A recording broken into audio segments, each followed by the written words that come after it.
السلام عليكم ورحمة الله وبركاته. النهاردة جاي لكم وماتش الأهلي وحرس الحدود، وبن شرقي ينقذ كولر من الأزمة التي كانت ستحدث له.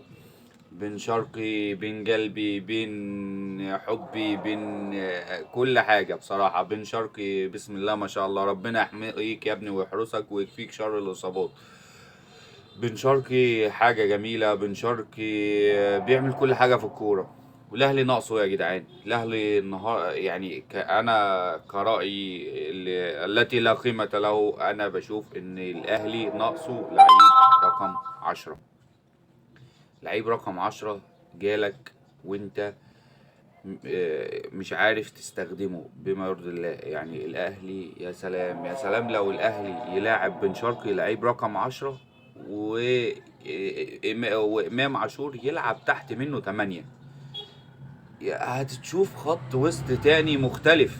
بعيدا عن ان اللي بيعمله انت يا عم كولر مش مقتنع ببن شرقي دفاعيا، لعبوا رقم 10 بقى. لعبوا رقم 10 وارجع ل 4-3-3. 4-3-3 معاك. لاعب بن شرقي لعيب رقم 10 مكان امام، وانت هتتفرج على الكوره واحد لواحد سرعات. هتتفرج على السروهات، هتتفرج على البينيات، هتتفرج على زي اللي حصل معاه النهارده ان هو دخل في النص واخترق، خدها على صدره عكس اتجاه المدافعين وحط بكل عقل. بكل عقل يا عم امام عاشور، بعقل العقل يا عم امام عاشور، مش كل حاجه بالقوه يا عم امام عاشور.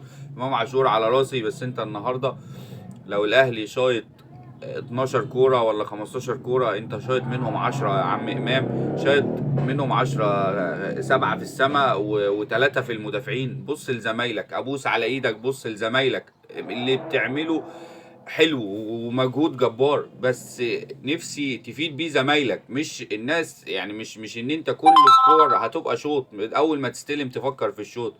الناس اللي معاك هتكره ان هي تتحرك حواليك. مش كل حاجه قوه، في باص مره بينيه، مره ابص لزمايلي. انما كل حاجه، كل اول ما تجيلي شوط انت احسن لاعب في مصر وانا بعترف بكده. بس انا نفسي تبقى احسن لاعب رقم 8. بتمنى ان امام عاشور ده يلعب رقم 8 قدام منه هو وجنبه مروان، وقدام منهم بن شرقي ولاعب يا عم حسين الشحات، او جاي لك تريزيجيه مستقبلا ان شاء الله في الشمال، ولاعب محمد عبد الله، او هات لك وينج هتبقى محتاج وينج. انما انت بصراحه جالك رقم 10 مؤشر. رقم 10 اللي انت بتدور عليه لعيب الكوره، لعيب العقل اللي عنده قوه. بن شرقي قوي خلي بالك، مش لعيب عادي. بن شرقي النهارده بيخلص مباراه كانت هتصعب الامور على الاهلي وهتدي بيراميدز اريحيه. بصراحه كان الدوري هيروح في حته تانية، بس ان شاء الله لحقناه ورجع تاني. انما الدوري لو بيراميدز، اللي انا الكلام اللي انا بقوله مره واتنين وعشرة، بيراميدز يا جدعان منافس قوي للدوري السنه دي. بيراميدز منافس قوي لدوري ابطال افريقيا. الفرقه السنه دي بسم الله ما شاء الله كواليتي مرعب. وبيعرفوا زي ما قلت لكم ان هو يكسب في الوقت اللي انت كنت فيه. الاهلي هو دلوقتي بيتقمص شخصيتك. يا ترى ممكن ياخد دور الاهلي، ان هو يبقى الاول ويبقى التاني بيراميدز، التاني الاهلي والاول بيراميدز، والتالت بتاعنا طبعا معروف ابو خطين حمر. يعني اتمنى الكلام ده ما يحصلش، وان احنا نرجع مكاننا الطبيعي. والاهلي النهارده بيعبر حرس الحدود بشق الانفس بصراحه، بحاجات فيها سوء توفيق من كولر في المباراه، في بحاجات فيها صعوبات، بحاجات بتفكير بصراحة مختلف. يعني شايف ان فعليا بقى كولر واحدة واحدة.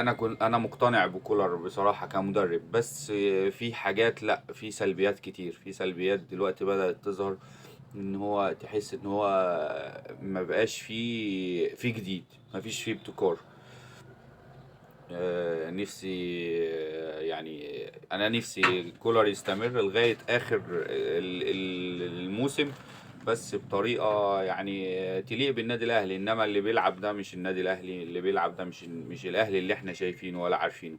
الاهلي ناقصه زي ما قلت لكم لعيب رقم 10، واللعيب رقم 10 ده جالك على طبق من ذهب.